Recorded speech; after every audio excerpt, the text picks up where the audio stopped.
Okay, let's check that everything works. That should be good.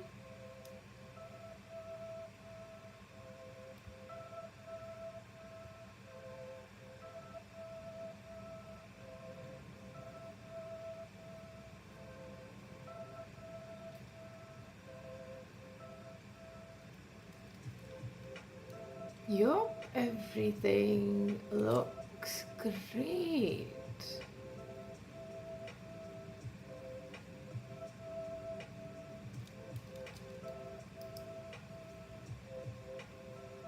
And so does the camera with a little mood lighting today.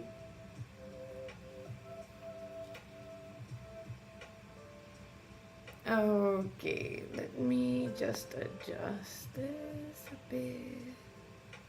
So you're not just seeing like random stuff around. Let me adjust myself. Okay, yeah, I don't want to waste too much time. Today we're going to be talking about sleep.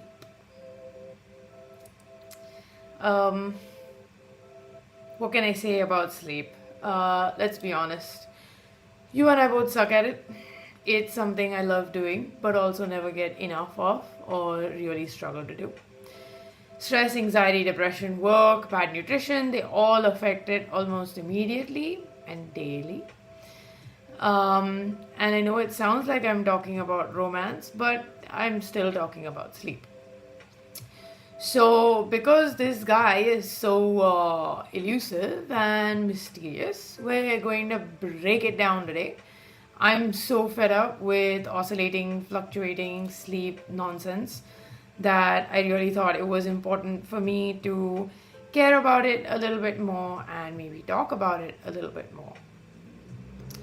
I just want to check if anyone is on, whether the music is too loud or not loud enough. If you could let me know in the chat, that would be great.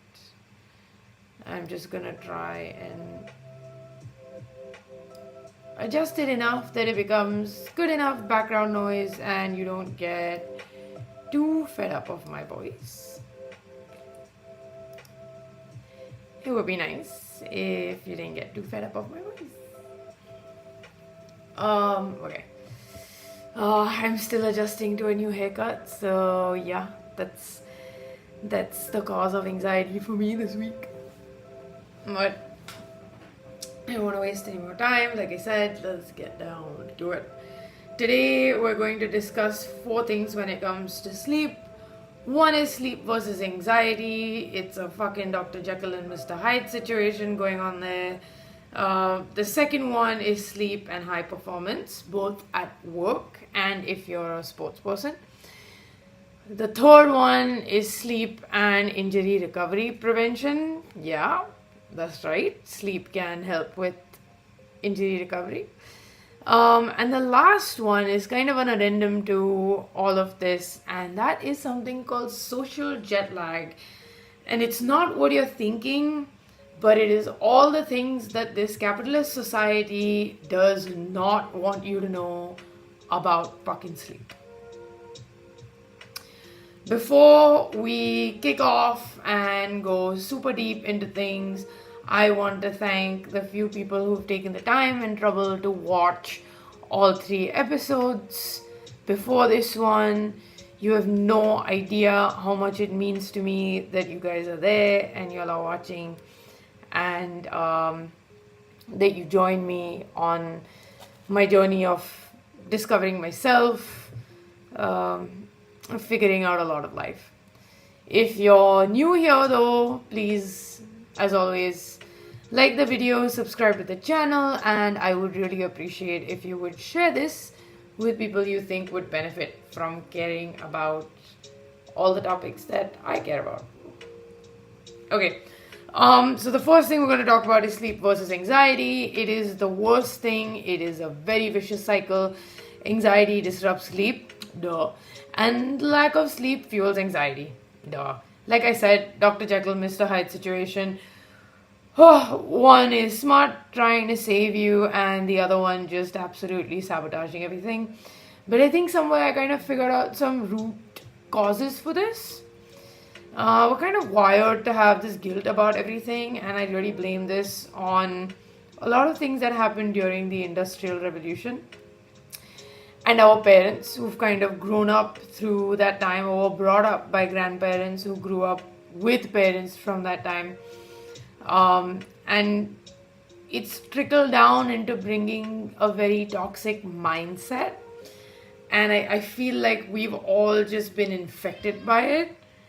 One of it is, of course, how can you sleep without finishing your work?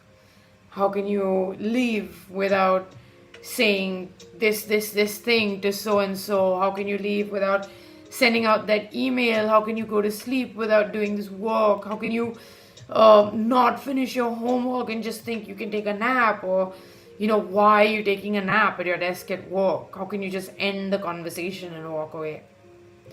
You know what, bro? I can do all of that.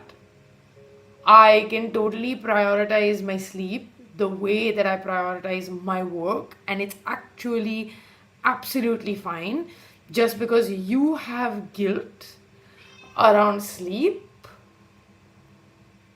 doesn't mean that I need to sacrifice my sleep and increase my anxiety and, allow you to dump your emotional baggage on me.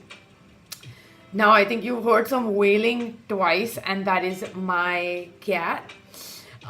So just give me a second. I will be right back while I let my cat out of the room.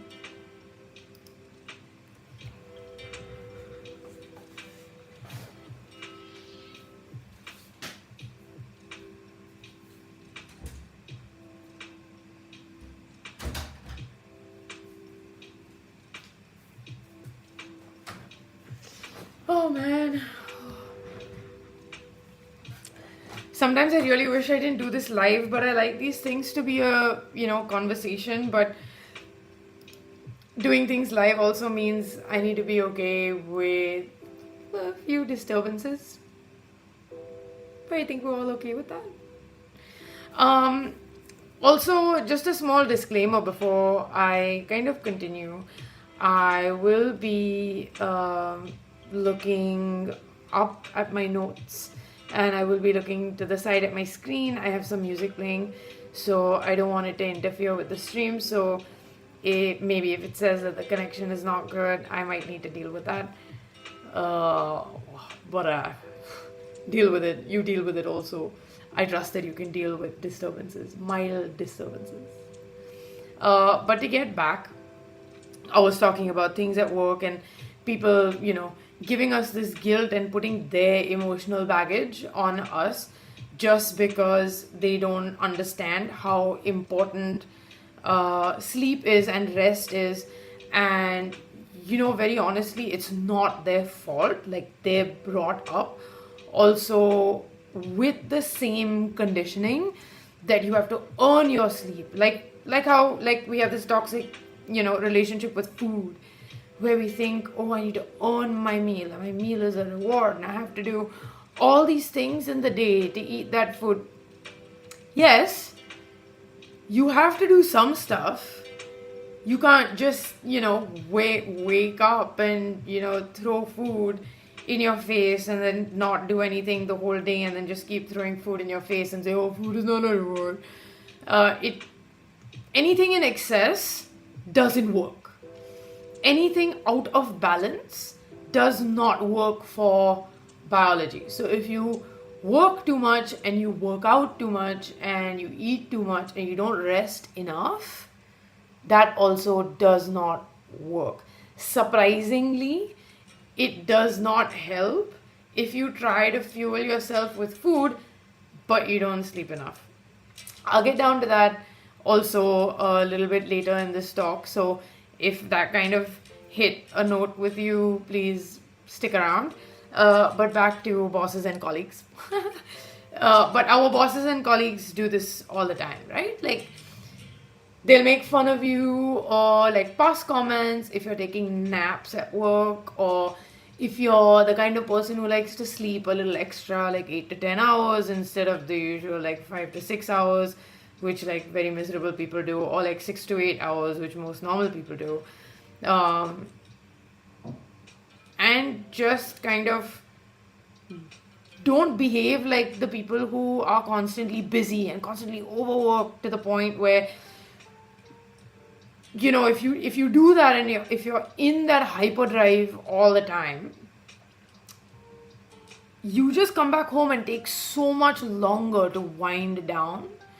For some reason, it's become cool to be that way, and it's just frowned upon if you want to go home early, or if you need extra rest, or if you're just having like a low day or an off day. And I'm not saying that you should not do hard work. I know we're having this huge discourse about Gen Z just, you know, not showing up to work because, oh, today I just can't.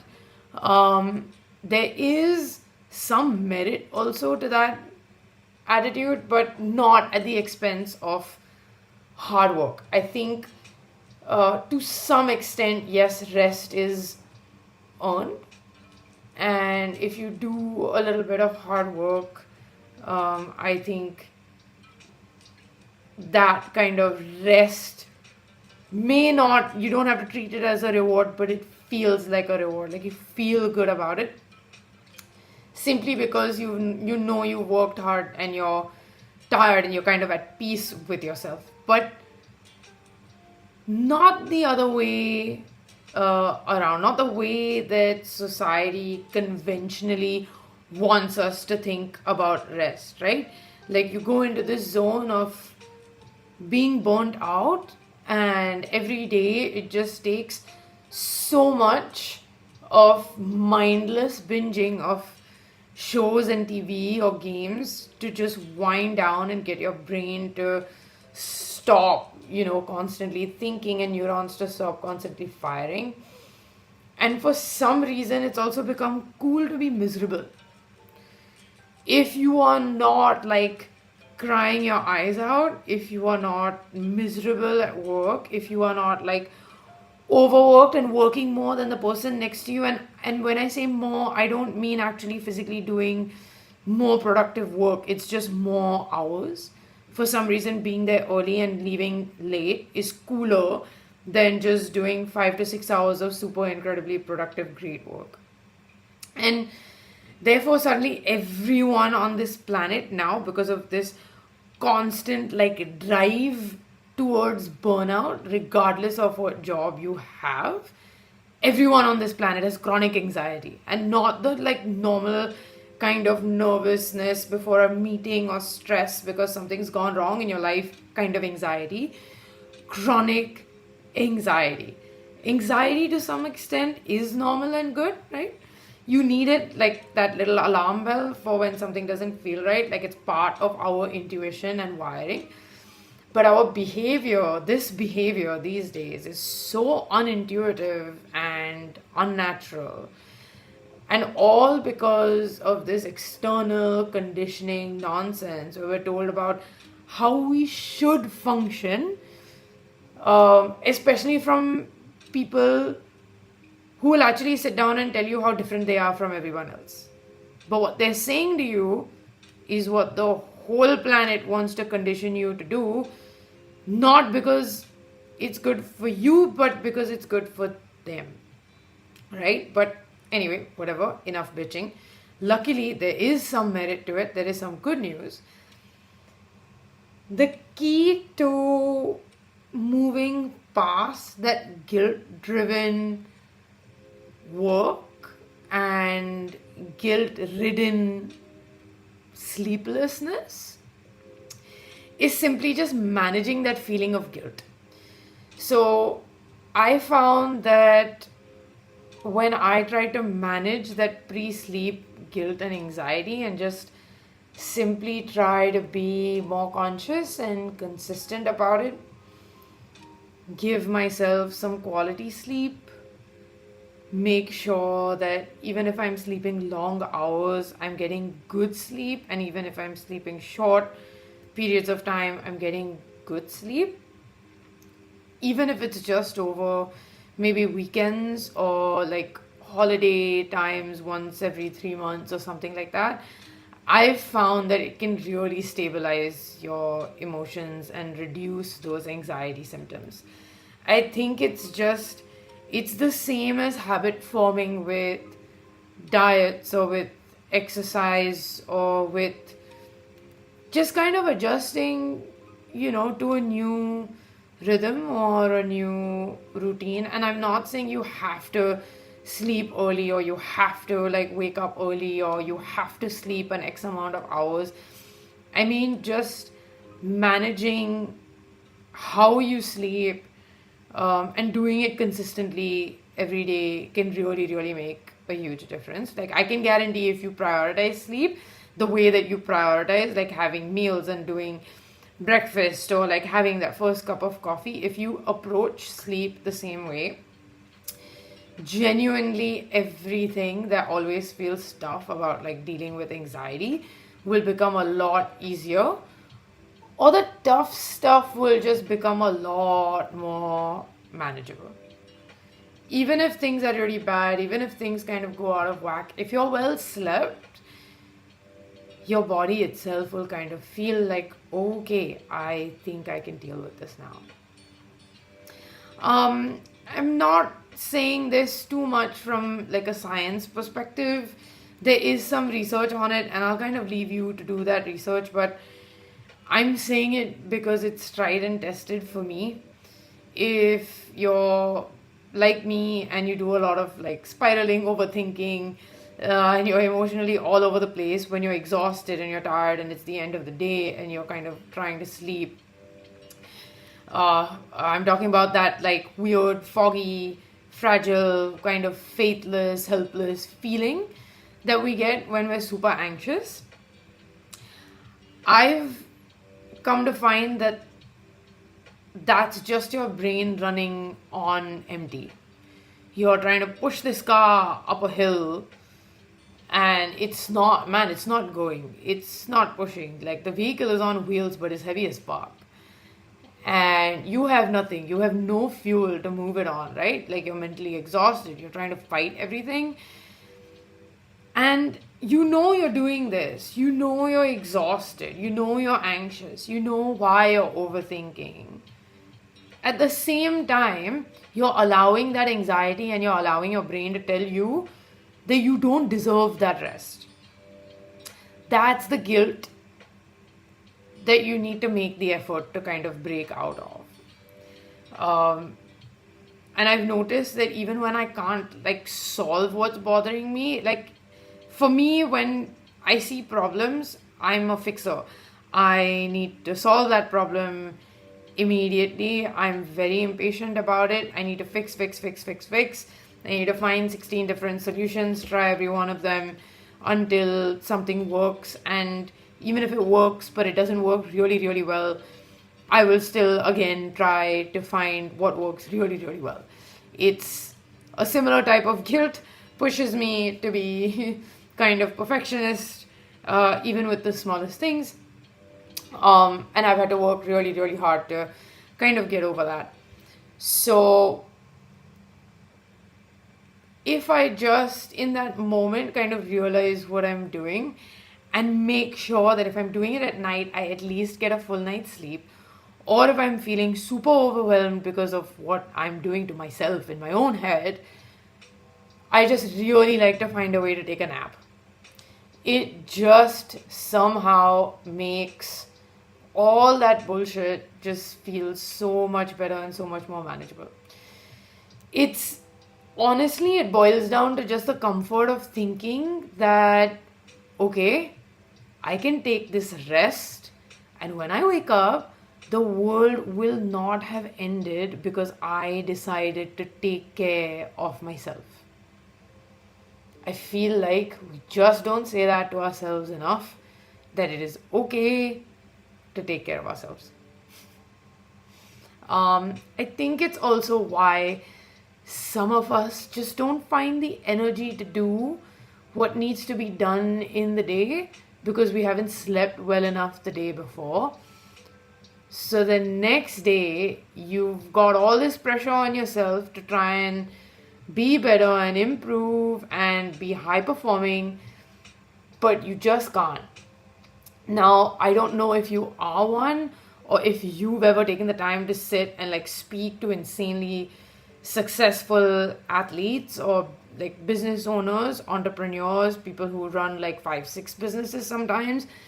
But from the people that I know and I've spoken to, I can clearly see that after years of them losing sleep and being stressed because of everything that they tried to achieve very fast and, very early on, if they've spent a lot of time living their lives like this, they will truly tell you how crucial sleep is for them, especially when they have to make big decisions or they have to do a lot of important talks or meetings, presentations, things like that. Or like for athletes, getting through training, heavy training sessions, when you're in season, pre-season, when you're injured, or even just if you need to wake up the next morning and be super productive and creative as an individual. Sleep can really, really affect it. And yeah, I think some of the most insanely successful people, they all prioritize their sleep. They know when it's crucial to not sleep because there is a risk factor in that moment. There is a crisis situation that they need to address. But otherwise, they all keep sleep on priority. And so that kind of brings us to the next thing that we're going to talk about, which is sleep and high performance. I'm going to look at this kind of both for work and for sport at the same time and try and break it down in a slightly simpler way to understand. Like, I don't know about you, but if I've slept badly, I can guarantee I'm going to have a shit workout or a shit match or like shitty training or not be able to give a presentation very well. I mean, I'll still go and I'll still do it, but I know I'm not going to enjoy it. I know I would be much better in that situation if I rested just an extra half an hour, an extra hour. And honestly, if a mere mortal like me is that affected by sleep, imagine what it's like for a high performance individual. So the way that maybe it helps to look at it, the way that we can look at it is to not see it as a vicious cycle, but start seeing it more as a friendship or a relationship that we need to invest in. So don't think of it in terms of, oh, I need to work a lot to earn my sleep. Instead, think of it from the perspective of good work or good workouts will equal to good sleep and vice versa. So if you get a good night's sleep, you will be able to do good work the next day. You don't need to put in that insane amount of burnout type hours to do good work and be productive. And then that will reward you in its own way and you won't have that guilt when you need to sleep anymore. So if we look at it this way, if we look at it more in a positive light, if we try and find that connection or that kind of balance for ourselves, it really helps. The one thing that's now really easily accessible is health trackers. So if you've got a health tracker as a wearable device, or if you've got like Sleep Watch as if you have an Apple Watch, or if you have any watch that allows you to monitor your sleep, even if you have a similar sleep tracking app, all these apps will tell you that whenever you achieve a certain elevated heart rate in the day for a certain period of time, you will notice or you will have better quality sleep that night, or just your sleep in general will improve, maybe by duration or by quality whatever. Even if you don't have these apps, and even if you don't have something telling you the specifics of your sleep and your sleep quality, I'm sure if you just do like a brisk walk or a jog or a run for a certain amount of time through the day, you will notice that you already feel this way, right? What's even better is that physical fitness also helps immensely with stress, anxiety, and depression. So I think it's kind of a win-win. I don't really want to go into detail over there. We'll do another episode or something like that on it. I kind of touch upon it every time I talk about something. So through all these episodes, I'm sure there are snippets about it. There's also just enough information online about the correlation between physical fitness and mental health. And there's a lot more research about it coming out as well. And I would encourage you to look it up. But yeah, I genuinely think that this is not just with physical demand on your body. It is very much with mental demand too. So it's not just if you're a high performance athlete, or it's not just if you're exercising a lot. It's also if you're mentally draining yourself a lot. And when I say draining, I mean like in the nice way, like you're in the zone for long hours, you found that flow with work, you're doing productive stuff, and you're happy with your work. So it's the same with me. It's the same for me with work as it is with exercise, right? Shit sleep means shit day at work, rubbish decisions. I'm not enjoying myself. And I'm someone who genuinely like loves their work. Like I love waking up in the morning and doing my work regardless of whether someone is telling me to do it or not. I'm very self-motivated. I'm super productive. If no one is telling me to do anything, I churn out a lot of work just on my own. I'm also really, really lucky and privileged to be working in an industry that I have a deep connection to. So it kind of keeps me going through the day. And I think I would never want to ruin that just because I don't sleep well. Like it sounds so stupid when I say it out loud. Oh, I fucked up this meeting because I didn't sleep well. I screwed up my match because I didn't sleep well. Like it sounds so silly because all I had to do was just sleep. That's it. So how can we sleep well? How can we sleep consistently so that we perform well consistently? I think there are a few ways. They're not easy, but luckily they're simple. The simplest of them all, I think, is to first have a full view of your entire week or your month. So if you've got a job or if you've got a lifestyle where certain things are fixed for you, certain meetings are fixed for you, certain travel is fixed for you, certain routines are fixed for you, lay it out on an entire week or a month plan.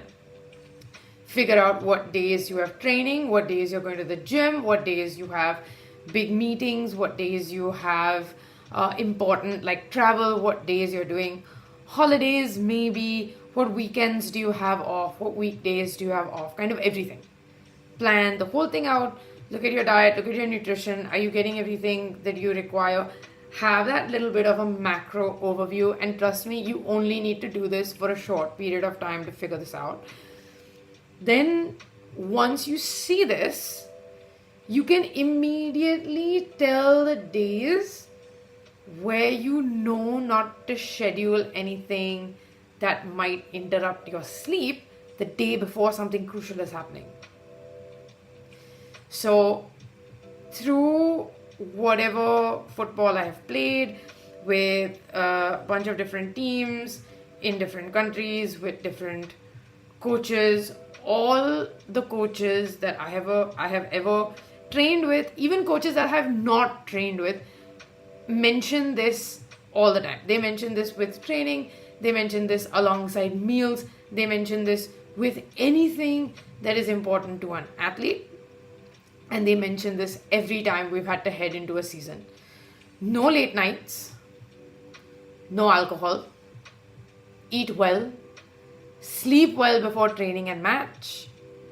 It is the simplest recipe to ensure good energy release, enough recovery, muscle repair, and a cleaner, more engaged mind. So the moment you can plan when you want to do the social activities that may conflict with what you need to achieve, the kind of success that you're looking for, the kind of sleep that you require to be rested enough to perform well the next day. Once you have an overview, then the next step is to make sure that you kind of check off these things on the list, especially the night before you have to perform. Now, I'm sure you felt it. There's this kind of mental and physical fogginess if you don't sleep well. And I truly believe that, like, I know actually that it's my muscles and my brain cells that just haven't repaired or recovered from the previous day or the previous days. For all the gym bros out there, woo, it also affects your gains. Not sleeping affects muscle recovery, muscle repair, and what's happening when you're trying, when you're on like a hypertrophy plan or workout and you're trying to gain mass, if you don't sleep well, your muscle doesn't repair, so those new fibers don't make themselves well enough, and it cuts gains. Like, you're actually managing to get that, you're actually managing to get the time to go to the gym and work out for those hours, and just because you didn't sleep enough, that workout has almost gone to waste. Okay, maybe not the whole workout, but like 25% of your workout was wasted, which means to compensate for it, now you just have to do 25% more and more and more and more, or it's the simple fact that you will not see results, right? So it affects your gains. It doesn't allow you to properly absorb the nutrients from your food or your supplements that you're taking. And if those two things don't motivate you enough, think of it like wasting money. You're wasting that time, you're wasting that money that you've spent, you're not absorbing everything from what you're eating, and eventually you're just not taking care of yourself enough. Now, yeah, I know what you're thinking, that it's easy for me to sit here and say that. I understand people have jobs and lives where sleep is tough. You might be one of them, and you've got odd hours and you have to be in weird places at weird times. You don't really have a choice.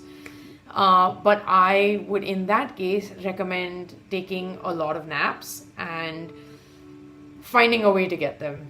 Just find a time for them. Find a way to do it. Speak to someone if you have to try and do it. But naps are so important. Naps really, really help. They're very good for you. The more I say it, the more ready I feel like I am to like nap right now. I hope I don't start yawning through this. And now that I have said the word yawn, I have a feeling that at some point I will yawn. And if I'm not yawning, I think maybe you might yawn. Okay, wait, before I make this worse, but deal with it. But yes, recovery is really, really key for our crazy ass burnout inducing lifestyle these days. So the next thing I kind of want to talk about that kind of adds on to being a high performance individual is sleep and recovery.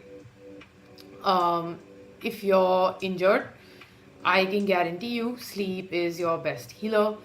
During deep sleep, your body releases a lot of growth hormones that repair your muscles and tissues.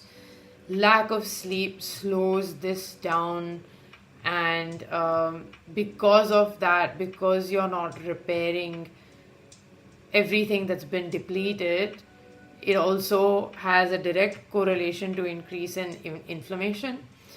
It can also, for the next few days, heighten your pain sensitivity. So if you are injured, it'll make those injuries kind of feel worse. So if you're recovering, don't just rest, don't just take those days off, just sleep. Get that sleep and just allow your body the chance to do its thing. I found that sleep is one recovery tool that no physio or rehab plan or place can replace. You can ice, you can stretch, you can go to the best dudes doing the best kind of acupuncture, whatever, needling, dry needling, cupping, therapy, blah, blah, blah. Do every resistance band movement in every direction with every level of weight in the world. But if you're not sleeping, you are literally skipping one of the most efficient parts of your healing process. If I've ever had like a muscle tweak, or I've been struggling a lot actually with like back pain, which stems from a chronic like ankle issue that I have and a chronic like knee issue that I have.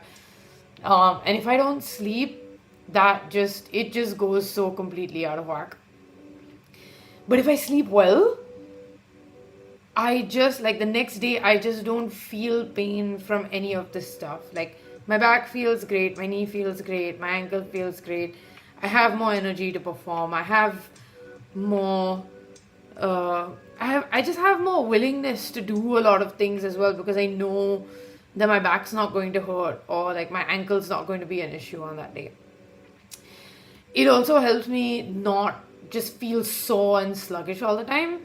Like it's almost unfair how great sleep is for this.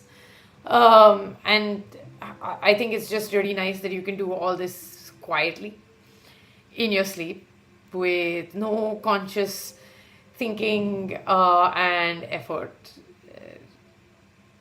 It's great that you can just fix some things in your sleep. Right? Like, yeah, there's so many things in my life I wish would just get fixed by sleep. There are actually genuinely a lot of things that you can fix with sleep.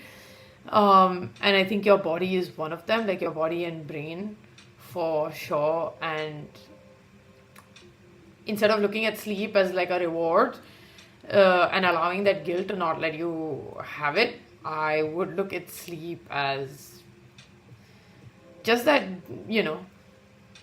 just that robot, like R2-D2, man. You're just fixing your plane all the time without you really having to do anything. You just go on autopilot and chill, and there's like a nanomites or nanotech or whatever just fixing you. It's like that. It's not actually that, but yeah. But like I said before, I understand it's so hard to find time, and sometimes, we get that feeling we're also like too tired to sleep. We kind of don't understand where that exhaustion has come from in that moment. We don't understand why we kind of feel so tired all the time, every single day. I touched upon a little bit of that guilt. I touched upon a little bit of, lifestyle going into burnout. I touched upon a little bit of kind of Gen Z also somehow finding a way out of this, which I think is really great. But there is for sure something that society doesn't want you to know about rest, and that's actually social jet lag. Social jet lag is sadly the result of how our entire lives are structured, because the whole world is currently following rules set in place during the Industrial Revolution that was set that way for factory workers, and not to be good for factory workers, but for businesses to maximize output to make the largest profits and revenues, to manufacture the maximum number of things that they could efficiently within one day. And genuinely, it barely has anything to do with biological science and rest and human body research to inform those rules today. back then you didn't have a lot of screens. Commute times were genuinely very different. There were a lot less stressors outside. Okay, I think it's not fair to say there were less stressors, but the stress that we had in our lives was very different from the kind of stress that we go through today. So rules set in place from way back when, like 70, 80, 100 years ago, it's just not relevant to the way life has become now and how exaggerated those rules have become. They're not just rules that, employers set in place for factory employees anymore, but even if you have a desk job, you've got like factory worker rules, factory worker hours, shifts, and shifts that are unmeasured depending on the kind of person you are or what your natural circadian rhythm is, or no leeway to make an exception for the 1 out of 10 people who does have a very different circadian rhythm from everybody else. So in one of my previous live streams, and not like within this series, in one of my previous live streams, I did a little like live research, and we were just looking through research on general sleep deprivation, and I came across the term social jet lag. And no, it's not anything to do with social media. Actually, it's not really to do with your social life either, not completely at least. Social jet lag is the misalignment between your biological clock and all our social obligations. That includes work, meeting people in an office, constantly having to think and smile and be a certain socially acceptable way, all the time presenting yourself in a certain format that is the societal norm, and having to do that for like large amounts of time, not just through the day, but for days and days and days and months and months and months and years and years and years. And there are so many people who don't have the privilege to take time off or to take breaks, or their jobs don't allow them a lot of leave, or the structure of the timings doesn't allow them any like downtime or any reset. So they're constantly in this mental format that is just not who they are. So they're deeply misaligned between how they're wired and what they're trying to be and kind of punishing themselves to be because of social obligations. Social jet lag is most commonly seen, of course, among like shift workers and people who are genuinely like night owls or a little nocturnal. And with people who tend to enjoy or just be more productive at night, this leads to a lot of fatigue, a lot of brain fog, and a lot of very bad metabolic issues. So there is a lot of research about like sleeping too late and sleeping beyond 2 a.m. and 4 a.m. and stuff like that. But there are some people who actually benefit from it simply because it is the only time where they can get consistent sleep. It may not be good for them to sleep that late, but they can't sleep any earlier, and if they try to sleep earlier, it'll break their daily rhythm of sleeping. And that rhythm of sleeping at the same time and waking up at the same time without an alarm is very, very important for the body. It's what our genetics are kind of wired to do. So yeah, leads to a lot of fatigue, brain fog, and really, really affects your metabolism. What was really surprising to me when I discovered all of this is that this research has been done a long, long time ago. Like I found papers from 1999, 2004, 1998, and then a resurgence of this research around 2011, 2014, but of course, no one talked about it. Papers didn't publish it the way papers published all that stuff about, this vaccine and that virus and this situation and that situation, and cigarettes are killing you, and this is bad for you, and drugs are bad for you, and this is good for you, and blah blah blah. No one will talk about the fact that literally how our entire lives are structured right now is bad for your sleep. And sleep is one of the most crucial things. It is as important as eating and breathing in the day. Well, not breathing, but eating and definitely drinking water. But no one wants you to know about this, and nobody cares about it because it would reveal how borderline abusive an 8 to 10 hour Monday to Friday work schedule actually is for us. Now, I know that because of COVID, a lot of us are doing a lot of hybrid work now. A lot of countries are exploring 4-day work weeks and stuff like that. And I think that's very, very healthy. But not all of us live in those countries. Not all of us work in those places where these things are flexible.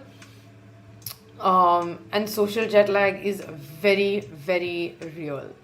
Especially if your weekday schedules don't match what your weekends look like at all. So what I maybe mildly encourage people to try, if this is something that you struggle with and that's why you struggle with sleep, is to kind of do something similar on the weekends that you would do on the weekdays and vice versa. So even if you're having a tough time at work and stuff like that, don't only work out or don't only play sport on the weekend. Try to play sport sometime in the week as well. If it is tiring you out, find a way to balance it. Find a way to do it. Maybe find a gym near your office and like use your lunch break to exercise for an hour, something like that. It really kind of feels like jet lag otherwise, because sometimes you just really want to sleep, you're really tired, it's been a long day, but it takes so long to wind down. Or even on the weekend, because suddenly you're trying to force yourself to switch off from work, you end up thinking about it anyway. Your mind is wired, like you want to work but you shouldn't work, but you feel guilty that you haven't done enough in the week. So then you do some work and then you wonder, oh shit, why did I waste my weekend on doing work? I shouldn't have worked on the weekend. Oh my god, I hate this job. All of these things can cause you to take really, really long every day and progressively longer through the days to end up winding down and get into sleep mode. And just convince yourself to feel okay because of how much has happened in the day or the week. So our lives have just generally dramatically shifted and changed faster than our genetics and biology have. Because of that, this massive dissonance it was just bound to happen. There are a few things through all of this that I've lightly kind of brought up, but I want to leave you with a bit of a list to understand what those are. So there are a couple of things that can cause social jet lag. One of them is being a night owl and then having to wake up early because you have a job where you're supposed to be there at like 9:30 in the morning and you've slept only at 4, right? If you want to look this up, like if you want to look up scientific papers on this, the term for it is chronotype variability. And like night owls, the term for night owls is people who have an evening chronotype. So individuals with evening chronotypes who naturally prefer later sleep and wake times. Social demands are basically the main cause of it. So early work schedules, or like even for kids, school schedules force them to wake up a lot earlier than their internal clocks prefer. And this leads to that dissonance or misalignment. So the next thing, of course, is work and school schedules, like fixed early times, changing school schedules. So if you're in a school where in the 5th grade you have to go from 7 a.m. to 1 p.m. and then suddenly in the 6th grade you're going from like 12 p.m. to 5 p.m. That's a huge, massive shift. in your formative years, and that can really affect you as well.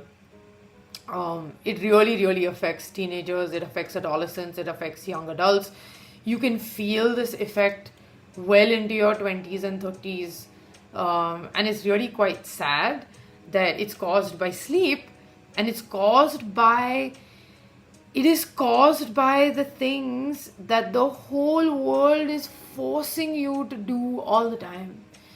The whole world is telling you it's good to go to school, it's good to have a job, it's good to be on time, it's good to wake up early, it's good to sleep early, it's good to do this, it's good to do that. Man, give me the science.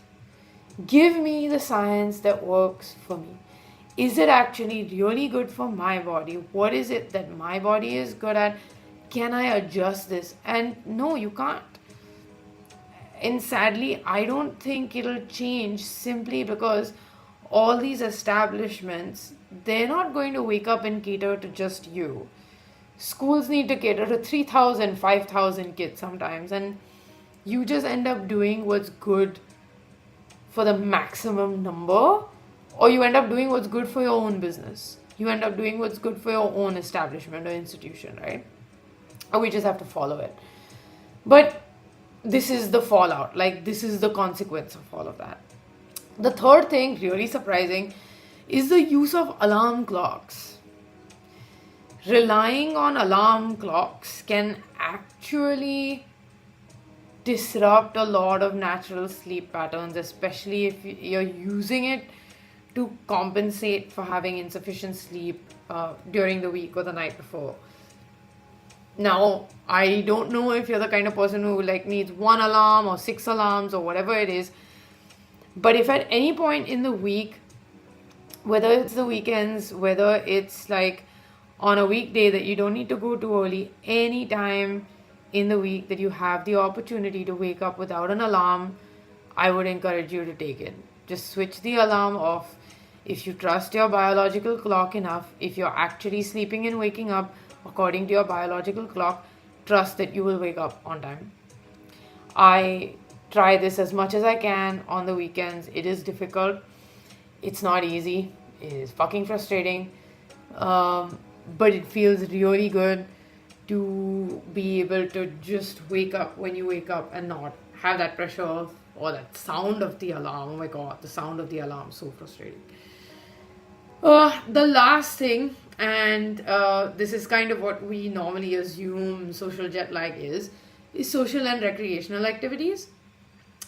So being out late at night, engaging in late night social events, if you're an early sleeper, if you're an early riser, being on your phone too much in the day, getting too much screen time, delaying your bedtime because of it.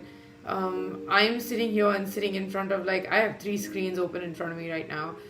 Because of that, I'm wearing my blue light glasses, and I just fingers crossed that it helps me to filter out whatever harmful light is going into my eyes and telling my brain that it's daytime instead of nighttime, and creating that kind of discrepancy between sleep patterns on work days and free days. I would really encourage you to map that your month out, and I would really encourage you to map your weeks out for a little while. If you can do that, I think it would really allow you to plan your social and recreational activities better. And I'm not saying don't be spontaneous anymore. I think spontaneity very much has its benefits. It is wonderful to just be able to wake up and be spontaneous, but trust me, if you've not slept well, you won't even want to do that. You won't want to meet people. You won't want to go out. You won't want to say yes to plans. Even if you're a social person, you'll go there, but you'll just be so half-assed. And I hate doing anything half-assed. If I'm going out for something social, I want to make the most of it, and I want to have the most fun I can have when I'm out with my friends. Now, unfortunately, all of these things we've discussed today have a huge impact on us and our bodies. Again, I've mentioned them throughout, but I really want to leave you guys with a list. The first and the biggest thing that goes out of whack is mood. So bad sleep, chronic bad sleep, causes a lot of mood disorders. It is associated with increased risk of mood disorders like depression, surprisingly also connected to bipolar disorder, a lot of hormonal fluctuations, chronic stress, which kind of leads to everything else, and just general chronic fatigue. Chronic fatigue can be really, really bad for you if it's unmanaged. Like your body will just shut down, things will not repair itself. I can guarantee that the chronic stress, the on off fatigue, the fluctuation in the hormones, I genuinely think this actually leads to physical illness because your body is so busy trying to repair whatever it can, or it is just done. It is so exhausted that it just cannot repair anything anymore. You just completely destroy your immunity. You destroy your body's natural defense. You deplete whatever army you have within your brain, your blood, to fix the things that commonly go out of place. And you never know when that could cause a massive health issue for you. And honestly, when the fix is so small, like the fix is just to sleep well, why would you not do it? Right? The second thing that it affects is like cognition, causes a lot of cognitive impairment. It leads to a lot of reduced alertness in general in the day. There are a lot of studies that show that it decreases academic and work performance, and definitely decreases general cognitive function. A lot of these things, like these bad schedules, the use of alarm clocks, recreational activities at odd hours and really late in the night. The third thing that they can really interfere with are sleep quality issues. So even if you end up sleeping 10 hours, 12 hours, 13 hours, whatever it is, but you have poor sleep quality, you can end up with a lot of trouble, like insomnia and sleep latency. You'll end up, thinking that you slept well because you slept for long, but your sleep quality is not that great, and you'll be tossing and turning through your sleep, and you'll just wake up every day feeling tired, even if you think you slept a lot. The fourth one, and this freaks me out a lot, but irregularity and this dissonance and the misalignment between our schedules and what our biological needs are leads to a lot of metabolic and direct physical health issues. It is scientifically linked to obesity. It's scientifically linked to type 2 diabetes. It is scientifically linked to metabolic syndrome, just simply because of disrupted circadian rhythms. If you suffer from a lot of weight gain or any other issues with weight like obesity, it can make these worse. It does increase the tendency for addiction as well. So even if you're addicted to sugar, that gets a lot worse. If you're addicted to cigarettes, nicotine, a lot of that, it very much exacerbates that simply by making you want it more. It throws our cortisol levels completely out of whack, which again in turn directly causes weight gain. It directly causes a lot of depressive phases, causes a lot of mood swings through the day, and cortisol takes a lot of time to kind of leave your bloodstream if you are not balancing it out with enough exercise, if you're at a 9 to 5 very stressful job, if you're not getting enough of your serotonin, dopamine, oxytocin, all the good hormones that are there within your body. And like I said, man, the fallout that comes with it's just something else. All of these things kind of add up simply because your daily routines and your sleep rhythm is not good.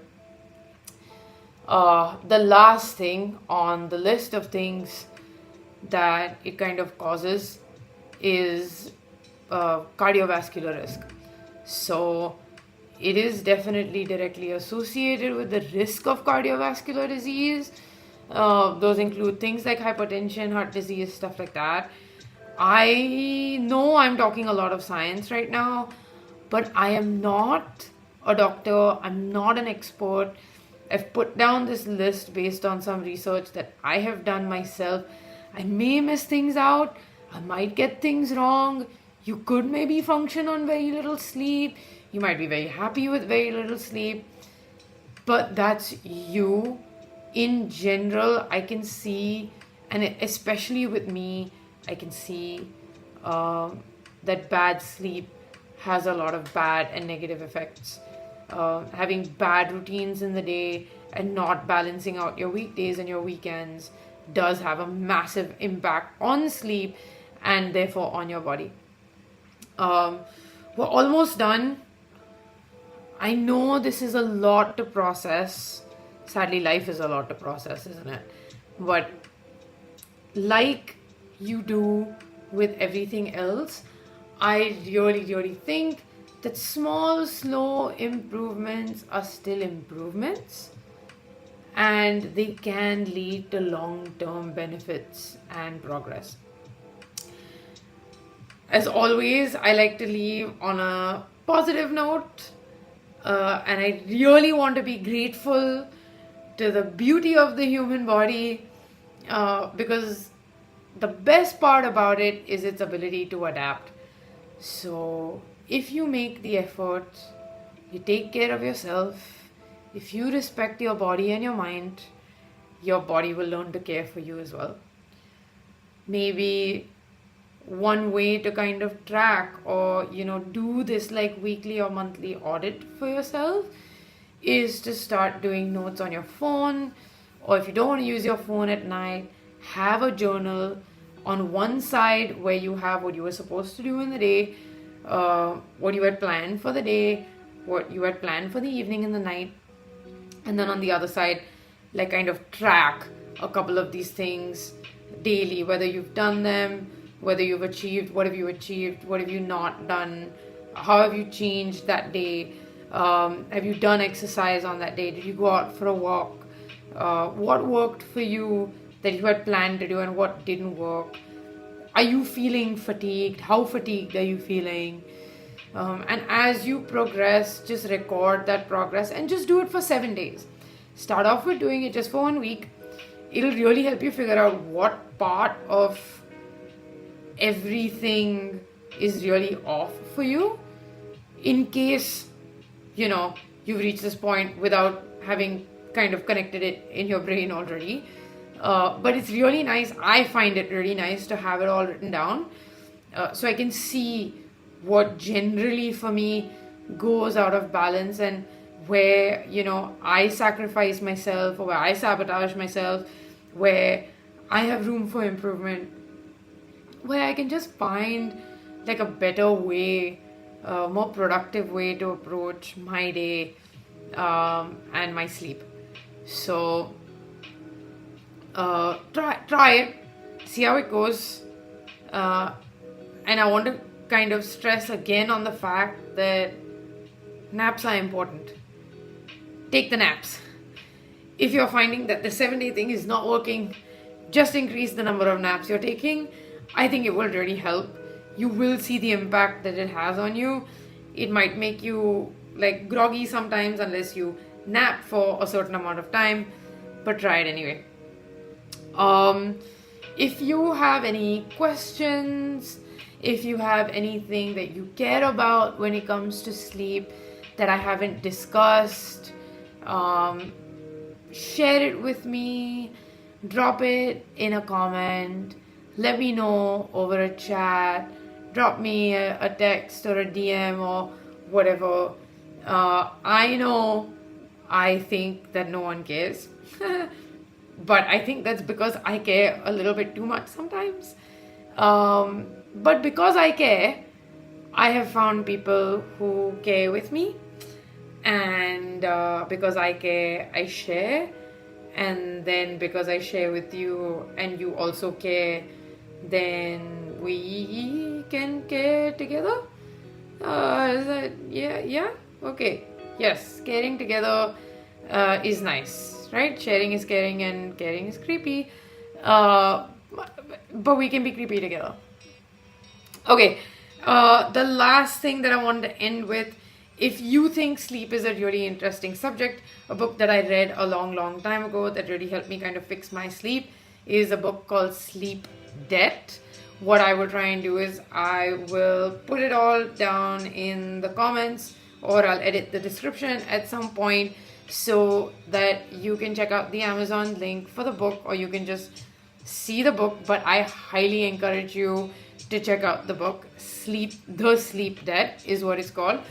But yeah, that's it.